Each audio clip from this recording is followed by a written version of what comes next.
Gracias, hermano. Buenas tardes, nueva vez, hermanos y hermanas, que el Señor les bendiga. Vamos a orar inmediatamente para entrar en calor. Padre, gracias en esta hora una vez más por permitirme pararme aquí delante de tu altar y poder, Señor, a través de tu ayuda, que eso es lo que realmente le suplico, que nos dé las fortalezas del lugar para poder ser de bendición a tu pueblo, Señor. Si hay alguien que ha puesto en su corazón aún estar aquí, Señor, que usted le guarde, le proteja, le permita llegar. Aquellos que por alguna causa de salud no están, oh Padre, permite que tu mano poderosa, tu poder sanador repose sobre ellos.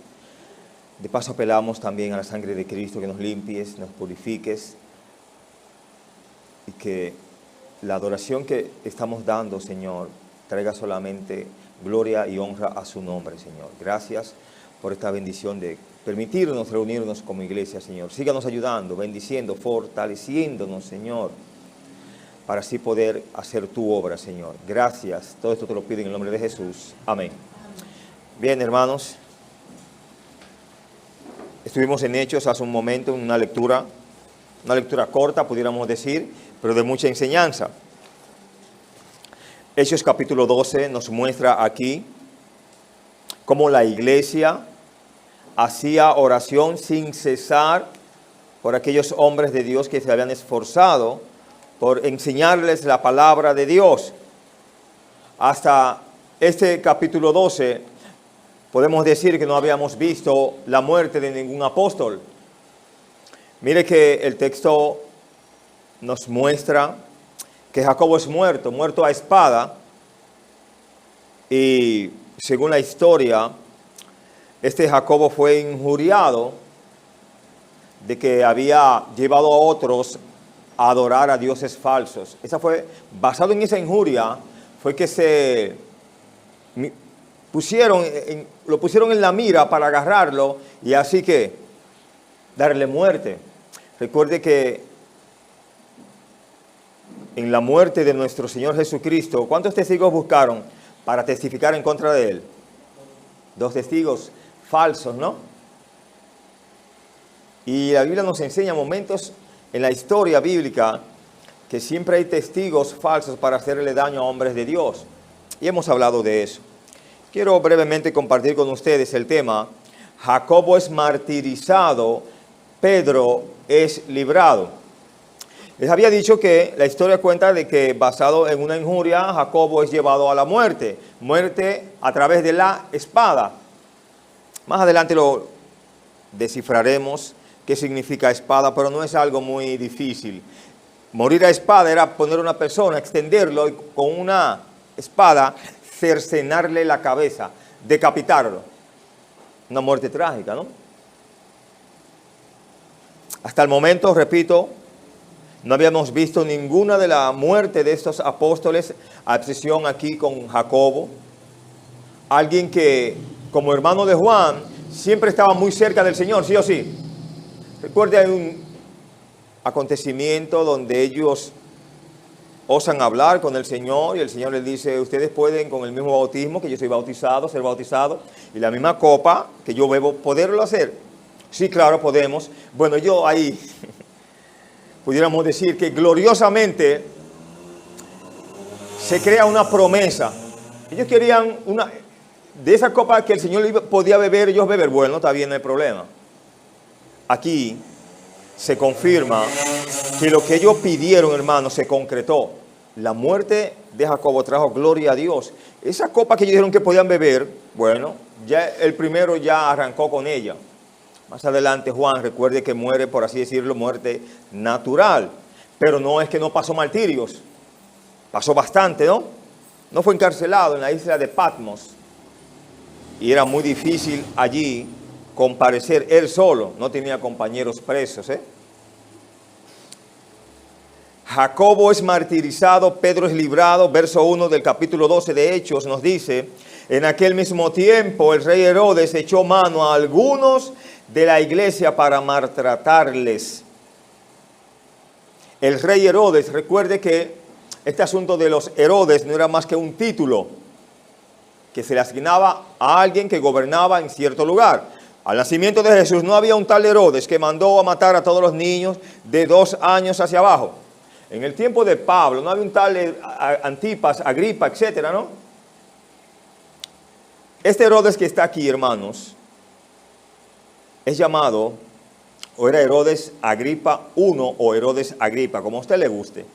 Este era el nieto de Herodes el Grande, quien gobernó en los días del nacimiento de Jesús. Véase en Mateo 2, 1 a 16. Herodes Agripa también era sobrino de Herodes Antipas, quien tuvo parte en el juicio de Jesús. Quiere decir que en el tiempo de Jesús pudieron subsistir o existir 2 Herodes. Recuerde que esto mayormente era como una dinastía de los herodianos. Por lo regular eran familia. El papá tenía a su primogénito, su hijo, le asignaba en su momento cuando era grande ese título. Luego el otro le asignaba el puesto, etcétera, etcétera. Recuerde que Juan el Bautista, ¿por qué fue que muere o es mandado a matar este hombre? Por Herodes. Entonces Herodes, Juan el Bautista le decía, esa mujer que usted tiene no te es lícito tenerla. Porque la ley allí y la ley acá nos dice que una pareja está unida hasta que la muerte los separe. El hermano de Herodes no había muerto y él había tomado la mujer de su hermano para sí. Y había hasta una muchacha, una sobrina, por así decirlo, de él, que pasaba a ser su hijastra y a la vez sobrina, mínimo. Esta danzó y Herodes, estando con sus convidados, le pide a ella lo que quisiera. Hasta medio reino se le daba. ¿Y qué ella pidió? Medio reino. La cabeza de Juan el Bautista, por él decirle la verdad a este hombre. Seguimos aquí. El texto me dice que echó mano a algunos de la iglesia para maltratarles. ¿Le había hecho daño la iglesia a él? Aquí no nos dice que le había hecho daño. Pero él quería, hermano, ¿sabe qué cuál es la misión, la función o la intención de hacer todo ese mal? Ganar fama política. Estaban ahí en los días de los panes sin levadura.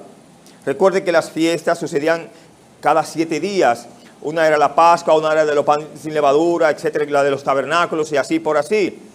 Mire que él lo toma preso a Pedro sin ninguna cuestión, sin ningún mal, sin ningún hecho de Pedro. Y él lo arresta para después soltarlo. Mire que pareció bien a los judíos la muerte de Jacobo. Y él al ver eso, pero le pareció bien al pueblo. Vamos a agarrar al otro, los apóstoles. Pero la iglesia hacía oración sin cesar por él. Dice el verso 5, la parte final. Lo que tú y yo debemos hacer siempre y enfocarnos en eso. A veces nos enfocamos en otras cosas como iglesia que no tenemos que enfocarnos. Tengamos cuidado con eso. Déjele a Dios lo de Dios y lo de usted, haga lo de usted, la parte suya. Sin duda esto se hizo porque era políticamente popular para Herodes. Agradó a muchos de sus ciudadanos a quienes no les gustaban los cristianos.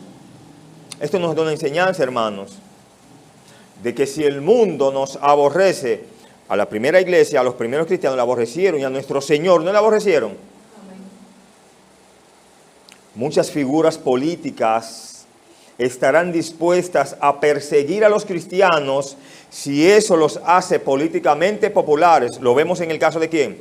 De Herodes. Alcanzó popularidad. Este Herodes era visto como alguien bien malévolo. De hecho, en un momento él es expulsado de su ciudad porque había acabado con los fondos públicos y muchas otras maldades que cometían estos Herodes. Con esto quiero pasar al verso 2, donde habla de la muerte del apóstol Jacobo. Dice el verso 2, y mató a espada a Jacobo, hermano de Juan.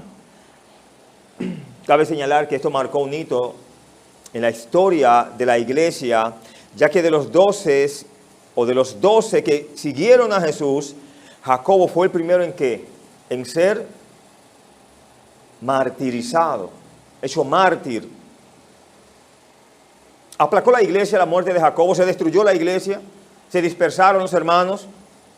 Al contrario, Dios añadía a los que habían de ser salvos, porque la iglesia no es de hombre ni de apóstol. ¿De quién es la iglesia? del Señor Jesucristo. Hasta el capítulo 12 de Hechos, la iglesia había tenido un periodo de éxito, experimentando una conversión emocionante tras otra. Si hacemos una recapitulación o un recorrido rápido de los primeros 11 versos, ¿qué vemos en el capítulo 1? Rápidamente. La ascensión de Cristo. Vemos la promesa del Espíritu Santo, ¿sí o sí? Vemos la elección del sucesor de Judas, ¿sí o sí? En el capítulo 2, ¿qué vemos? La promesa del Espíritu Santo ya cumplida. Vemos a Pedro en el primer discurso, en el primer sermón, Dios permitirle llevarle a Cristo. ¿Cuántas almas? La conversión de 3,000 almas. ¿Cuántas otras bendiciones? En el capítulo 3 que vemos allí, Pedro y Juan visitando el templo llamado La Hermosa, donde ellos se encuentran con un cojo de nacimiento, ¿no? Y le pide limosna y ellos le dicen, no tengo oro ni plata, de lo que tengo te doy. En el nombre de Jesucristo de Nazaret, ¿qué? Levántate y quédate ahí. Anda. Capítulo 4, Pedro y Juan en el concilio no podían dejar de hablar de lo que habían visto y oído allí ante el Sanedrín. Capítulo 5, ¿qué vemos allí? La limpieza de la iglesia. ¿Todo va bien? ¿Quién lo llevaba bien ahí? Dios, y Dios puede ordenar su casa. No se reunieron una pareja, Ananías y Zafira, que vieron que un hombre vende su finca. Y es, vuelvo y digo, de los hechos más inexplicables, en un sentido. Era la finca de ellos, le dice Pedro, vendiéndola. No era tuyo el dinero, sí. Y si tú decidías no venderla, ¿de quién era? ¿Por qué mentiste al Espíritu Santo de Dios? Ya usted sabe lo que pasa. No ha pasado mucho cuando ya viene la mujer, como que no sabe lo que pasó. ¿Por qué conviniste en vender la heredad? He aquí los jóvenes te llevarán a ti. Capítulo 6, elección de los diáconos. Recuerde que los apóstoles estaban, pudiéramos decir, dedicando más tiempo a cosas secundarias que a cosas primarias. La palabra de Dios debe de ser lo primario en la iglesia. No es que no hay otras cosas que hacer, las hay otros ministerios, pero la predicación del evangelio no se puede descuidar. Capítulo 6, la elección de los diáconos, lo explicamos. Pero en el capítulo 7, ¿qué vemos allí? Defensa y muerte de Esteban. Donde en el capítulo 7, versos 58 hasta el 60, están acabando con este hombre. ¿Están qué? Desbaratando a pedradas limpias. Y él dice, Señor, no les tomes en cuenta este pecado. Y ahí fue que con gusto, ¿qué pasó? Lo apedraban aún más. Y Dios le permitió, ¿qué? Ver a la diestra de Dios, ¿a quién? A su Hijo amado ahí.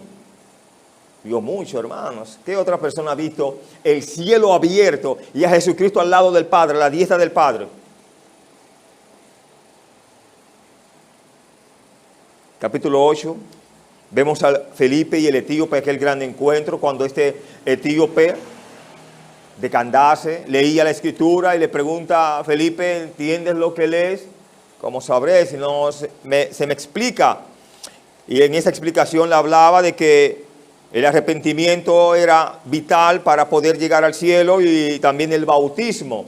Pasando y hablando, vieron un lugar donde había agua. A lo que pregunta, ¿qué impide que pueda ser salvo? Bueno, cree en el Señor Jesucristo. ¿Creyó o no creyó? ¿Fue bautizado o no fue bautizado?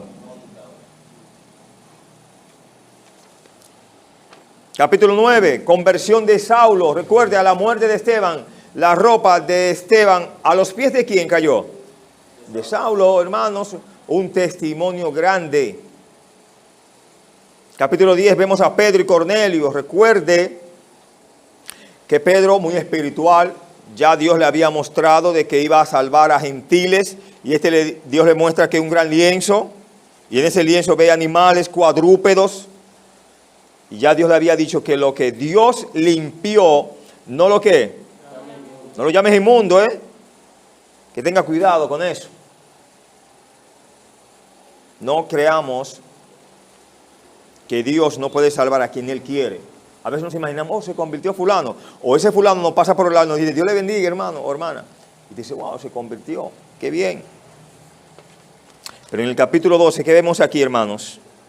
Muerte del primer apóstol, o el primer apóstol llevado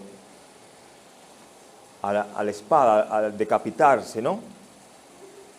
Jacobo ciertamente no fue el primer cristiano en morir, ¿no, verdad? Ya en el capítulo 7 vemos la muerte de Esteban. Murieron en fidelidad a Dios. Seguramente muchos más murieron creyentes, pero el Espíritu Santo quiso enfatizar estos hombres de Dios. Pudiéramos decir que la muerte de Jacobo destrozó la ilusión que de alguna manera los 12 disfrutaban de una protección divina y única. Hermanos, no se preguntan, Judas, quien entrega al Señor, es excluido de los 12, ¿no, verdad? Por su falta de vender al Señor. Y buscan un sustituto por Judas. No echaron suerte los diáconos, etcétera, lo dijimos, ¿no, verdad? Capítulo 6. Pero Jacobo muere. ¿Por qué no buscan un sustituto de Pedro? De Jacobo, perdón. Hermanos, diga. Ok. Vamos allá. Y entonces, vamos allá, ok, vamos a seguir. Hermanos, Judas muere negando al Señor, vendiendo al Señor. Jacobo muere por la causa del Señor, son dos cosas diferentes. ¿Quién le dijo a los diáconos que buscaran un sucesor de Judas? ¿Y por qué Pablo entonces es llamado por Dios como apóstol de Jesucristo? Ve como cuando es la voluntad de Dios que se haga algo, Dios obra para que eso se haga. Aunque los hombres hagan obras, no necesariamente Dios aprueba esa obra. ¿Toma la idea? Porque entonces, ¿cuántos apóstoles harían? 13 entonces. ¿Quién es el que vale? ¿Pablo o ese Matías que toma, no, verdad? Que era llamado José. Pero vamos a dejarlo ahí, vamos a seguir aquí. Jacobo, dice el texto, que era hermano ¿de quién? De Juan. Y habíamos dicho hace un momento, lo repetimos, se podría haber pensado que Jacobo en particular estuviera bajo protección. Fue uno de los íntimos especiales de Jesús, con frecuencia mencionado con su hermano Juan y con Pedro. Si ustedes se leen en su momento, Mateo 17:1, 26:37, Marcos 5:37, 9:2, 14:33 y hasta Lucas 5:37 y también 9:2, encuentra varios hechos donde aparecen estos hombres. Y el capítulo 14:33 también de Lucas. Una nota nos dice, Jesús no prometió ninguna protección especial aún para sus seguidores más cercanos. Les advirtió que estuvieran preparados para la persecución. Mateo 10:16-26 lo aclara mejor. Aquí vemos lo que relataba hace un momento. Juan y su hermano Jacobo vinieron a Jesús en un momento determinado. ¿Y qué pidieron estos? Ser sus dos asistentes mayores, sus ayudantes, uno a la derecha y uno a la izquierda. ¿No pidieron eso ellos? Si usted se lee Marcos 10, 35-40, lo encontrará. Jesús les contestó, ¿no sabéis lo que pedís? ¿Podéis beber del vaso que yo bebo o ser bautizado con el bautismo que yo soy bautizado? ¿Qué dijeron ellos? Realmente, no sabiendo lo que decían, replicaron que sí podían. Claro que sí, Señor. No hay problema, el Señor sigue con ellos. Jesús le prometió a la verdad, del vaso que yo bebo, beberéis. Ustedes quieren, van a beber, no hay problema. Y con el bautismo con que yo soy bautizado, seréis bautizados. Este martirio fue el cumplimiento de esa promesa para Jacobo. Juan lo cumplió por toda una vida de servicio devoto a Dios, a pesar de los intentos repetidos de martirizarlo. ¿En qué se convirtió esa copa y ese pedido de ellos? En que uno iba a glorificar al Señor. ¿De qué manera? Muriendo así decapitado. Digo, no es que los otros no murieron también de maneras atroces. Se cree que de la lista de ellos uno fue agarrado con una soga y agarraron un caballo y le dieron para adelante hasta quedar destrozado. A uno lo echaron en un asunto caliente, en aceite caliente, y no murió. Lo tiraron de por allá arriba, no murió. ¿Cuántas cosas pasó la iglesia en su primer siglo? Los perseguían y ellos no tenían ningún problema en seguir hablando de Jesús. Se escondían en cavernas y hacían los cultos, predicaban el evangelio. Decíamos en su momento con este mensaje, hoy día no nos persiguen ni nos van a decapitar y nos trancamos a no predicar el evangelio. Triste, ¿no? Y mató a espada a Jacobo, hermano de Juan. Normalmente esto significa que Jacobo fue decapitado. Un historiador relata una historia de Clemente de Alejandría, quien dijo que el soldado custodiando a Jacobo ante el juez fue tan conmovido por su testimonio que también se declaró cristiano y también fue ejecutado junto a Jacobo. Muchos hechos, hermanos. Los que custodiaban a Cristo en la cruz, los soldados, ¿qué fue lo que ellos vieron y sintieron? Jamás habíamos visto un hombre como ese. Lo que acontecía allí, que en un momento estaba claro y en un momento hubo tinieblas sobre toda la tierra, cuando el Señor que dijo la palabra consumado es, los muertos en Cristo se levantaron y andaron por el pueblo, hermanos. ¿Cuándo se había visto eso? ¿Se cree que este soldado, junto con su familia, creyó al Señor? Porque lo que estaba pasando ayer era algo glorioso y divino. La muerte de Cristo trajo vida, nos trajo libertad. Los versos 3 y verso 4. Pero antes de ahí no quiero dejar esta reseña. Antes de ahí llegamos aquí. Dice, significativamente no hubo intento de reemplazar a Jacobo, como hubo para reemplazar a Judas. En Hechos 1 vemos allí el relato. Esto fue porque Jacobo murió como quién, como fiel mártir. Pero Judas reveló su apostasía al traicionar a Jesús. No había necesidad de que otro hombre ocupara el cargo de Jacobo. De hecho, iban a morir todos. Si no, hasta este tiempo tuviéramos apóstoles. Si lo hubieran ido reemplazando, ¿qué usted cree? Pero no, Dios eligió a 12 que iban a morir. Y nos eligió a nosotros. Y si Él nos viene a buscar, ¿qué va a pasar con nosotros? Nos vamos con Él también. Créalo. En los versos 3 y verso 4 vemos el siguiente acontecimiento. Herodes encarcela a Pedro. ¿Por qué causa encarcela a Pedro? ¿Quién sabe? Por nada, por la causa del Señor. Lo dice el texto, vamos a ver si encontramos una culpa en él. Y viendo que esto había agradado a los judíos, procedió a prender también a Pedro. Eran entonces los días de los panes sin levadura. Y habiéndole tomado preso, le puso en la cárcel, entregándole a 4 grupos de 4 soldados cada uno, para que le custodiasen, y se proponía sacarle al pueblo después de la Pascua. No era para libertarlo, que lo había apresado. Y entonces, como que no se entiende eso, ¿no? La maldad no se entiende, hermanos, pero es hecha con maldad. Por eso dice la Escritura que al malo, ¿qué es lo que lo mata, hermano? Su propia maldad. La Biblia enseña datos y casos. Explicamos, Herodes, al ver su mayor popularidad cuando mató a Jacobo, buscó mejorar su popularidad aún más cuando ¿qué? Cuando procedió a prender ¿a quién? A Pedro, lo dice ahí. Había una diferencia significante entre la persecución de Saulo de Tarso, vista en Hechos 8, 1 a 3, y de Herodes. Saulo, ¿por qué causa perseguía a la iglesia? Y Jacobo, ¿por qué causa? Lo explicamos. Saulo, equivocado como tal, persiguió por convicción religiosa sincera, aunque equivocado. Herodes perseguía por motivos puramente políticos. Con conocimiento de causa hacía daño a este hombre. El otro, errado por su religión, creía que estaba ganando el cielo. Y tenía más asegurado otra cosa que el cielo, hasta que Cristo se le apareció en persona. ¿Usted me está persiguiendo?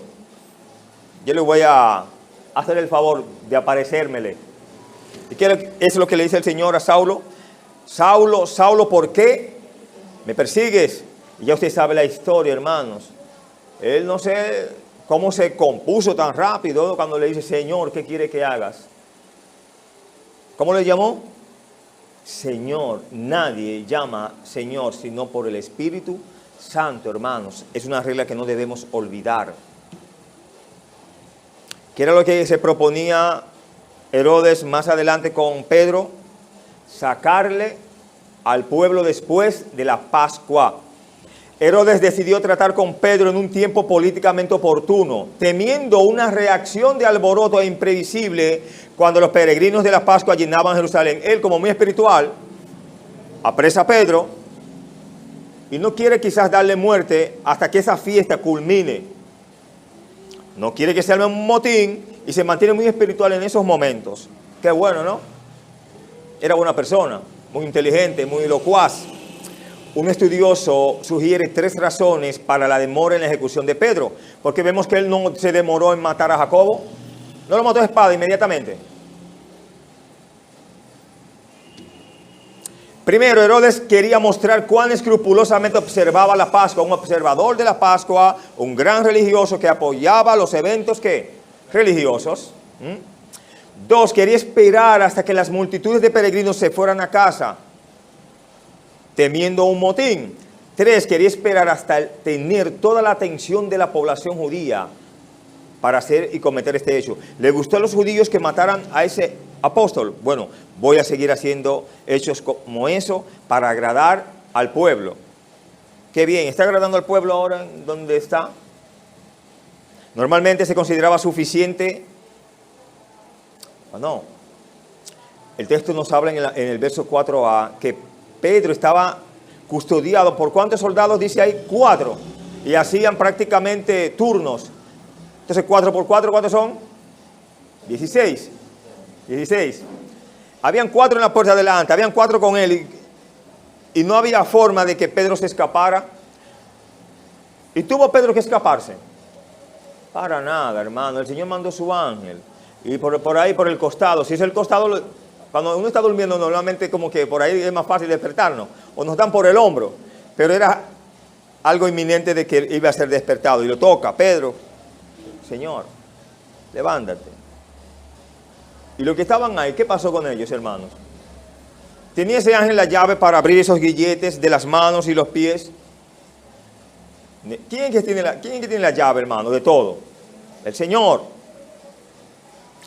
Sabiendo que Pedro con los otros apóstoles habían escapado misteriosamente de la cárcel, visto en Hechos 5, 17 a 21, Herodes asignó que un detalle de alta seguridad para vigilar a quién aquí, a Pedro. Normalmente se consideraba suficiente que un prisionero fuera esposado a un soldado, pero como precaución especial Pedro tenía un soldado a cada lado. Quiere decir que tenía ¿cuántos? 2. Y sus 2 muñecas estaban esposadas. Así que siempre había 4 soldados vigilando a Pedro. También se tomaron precauciones extraordinarias, encadenándolo a 2 soldados en lugar de 1 como era costumbre. Los otros 2 soldados vigilaban fuera de la celda. No había forma de escaparse ahí, ¿sí o sí? Pero donde quiero que nos enfoquemos no exactamente es en la muerte de Jacobo, ni en Pedro encarcelado con 2 soldados a su lado. No. El verso 5 nos dice, así que Pedro estaba custodiado en la cárcel, eso lo sabemos aquí. Pero la iglesia, ¿qué hacía? Sin cesar oración a Dios por él. ¿A quién clamaba la iglesia? Al Señor, no a Dios. Eso es lo que tú y yo debemos de enfocarnos, no importa lo que nos esté pasando a nosotros. Si usted ora, Dios es el único que puede abrir las puertas. Podemos ver que Herodes tenía sus soldados y sus cárceles para apresar a quien él quisiera. Pero la iglesia, ¿qué tenía? El poder de la oración, hermanos, lo más grande que hay, clamar a Dios. Y el resultado pronto se vería y se decidiría fácilmente. Hermanos, cuando la iglesia ora, Dios tiene la facultad de abrir puertas. Y si Dios abre la puerta de los cielos para responder, son muchas las bendiciones y las peticiones que serán contestadas. ¿Qué usted cree? En cuanto a los alimentos, hemos hablado antes, no nos dice el Señor que los probemos. Y Él abrirá la ventana de los cielos. Probadme en esto, dice el Señor en Malaquías. Así que Pedro estaba custodiado en la cárcel. ¿Pero qué hacía la iglesia? Amén. Pero la iglesia era libre de orar, oraba sin cesar. Quiere decir que cuando todas las demás puertas están cerradas, la puerta al cielo está ¿qué? Abierta, y no solo abierta, una palabrita más, abiertas de par en par. Una cosa es que la puerta esté abierta, ¿no? Pasa, está abierta. No, pero cuando está abierta de par en par puede entrar no solamente uno al mismo tiempo, sino todo el que quiera, ¿no? Un interrogante dice, ¿aprovechamos esa puerta abierta por medio de la oración? ¿O desaprovechamos esa bendición? juzgue usted. Pero la iglesia hacía sin cesar a Dios por él. Las palabras sin cesar también llevan la idea de serio, algo serio, que no era orar por orar o orar un poquito, no. Cada momento de oración era puesta esa petición de que Pedro estaba en la cárcel y lo encomendaban a Dios para que lo liberase. Hemos visto la expresión que los ángeles anhelan esas cosas que nosotros hacemos, evangelizar, llevar la palabra. Hemos dicho ya el significado de esto, solo lo voy a repetir. Hermanos, anhelar en aquel texto es detenerse de manera seria, enfocada en eso. Es como querernos quitar la Biblia y presentar el plan de salvación a quienes nos escuchan. Y tenemos la Biblia y llevamos el plan de salvación, y los ángeles que no tienen esa facultad porque no les es dada, y ese momento de llevar el mensaje es eso, quisieran hacerlo o seguirlo haciendo. Literalmente la palabra representa a una persona extendiéndose todo lo que puede por algo. La palabra sin cesar. El verbo ektenos está relacionado con ektenes, un término médico que describe el estiramiento de un músculo hasta su límite. Es como una terapia a nuestro cuerpo. Si tenemos un accidente y hay que darnos terapia, la terapia no es para eso que se hacen. ¿Qué sirve? Elongar un músculo, etcétera, una parte, una extremidad de nuestro cuerpo, ¿no? Lucas usa esta misma palabra, ektenos, para la oración agonizante de Jesús en el jardín de Getsemaní. ¿Cómo eran las gotas de sudor del Señor cuando oraba allí? Como gotas de sangre, hermanos. Y hemos explicado, hay un fenómeno que se da cuando uno está en una agonía intensa, está a punto de colapsar, es como si un infarto está próximo a venir. Y la agonía es tan fuerte que lo que se está sudando puede hasta ocurrir en forma de sangre. Puede uno expulsar sangre. Hay un fenómeno que se llama así, no lo tengo en mente realmente, pero lo puede buscar, estudiarlo y comprobar eso. Mucha de nuestra oración no tiene poder porque carece de fervor. No la hacemos con la intención de nunca cesar. Más bien oramos para cesar, acabar rápido. Con demasiada frecuencia oramos casi con la actitud de querer que a Dios le importe algo que a nosotros realmente no nos importa mucho. La oración sincera tiene poder no porque en sí misma persuade a un Dios mal dispuesto, no. En cambio demuestra que nuestro corazón se preocupa apasionadamente por las cosas que a Dios le importan, cumpliendo la promesa de Jesús, vista en San Juan 15, ¿qué? 7. ¿Qué dice allí? Si permanecéis en mí, mis palabras permanecen en vosotros, pedid todo lo que querréis, ¿no? Y os será hecho, dice San Juan 15, 7. Pero la iglesia hacía sin cesar, ¿qué? Oración a Dios, no mancaba en eso, no se detenía, no cesaban. También es importante ver que la iglesia oró a Dios. Puede que parezca obvio. ¿Qué debe de hacer la iglesia? Por lo general, un creyente, ¿qué es lo que debe de hacer? Mantenerse orando. Entonces, oramos sin cesar ante el Señor. Dice obvio, pero ese obvio se cumple. Muchas veces nuestras oraciones son débiles y a su vez no llegan ante la presencia de un Dios grande y santo. Muchas veces nuestras oraciones no tienen el amor y la intención y la intensidad, hermano, el tiempo que debemos de dedicarle a ello. Si usted va a orar por 10 peticiones, ¿cuántas oraciones debe de hacer mínimo? 10 oraciones porque va a orar por cada petición. Que el Señor nos dé entendimiento en esto y pongamos en nuestras mentes y en nuestros corazones, hermanos, este verso. Orar sin cesar, como bien nos dice Primera de Tesalonicenses 5:17. Orad sin cesar. Que Dios les bendiga. Muchas gracias, hermanos.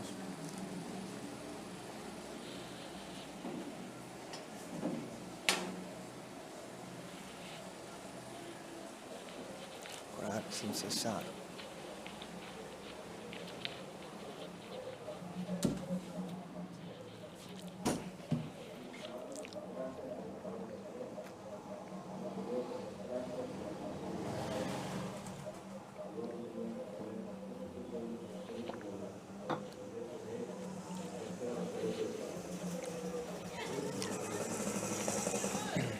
Epa, ¿cómo estamos?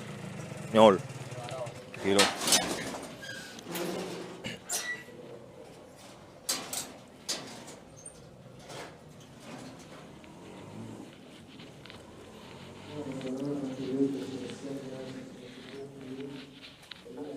Joven, ¿todo bien?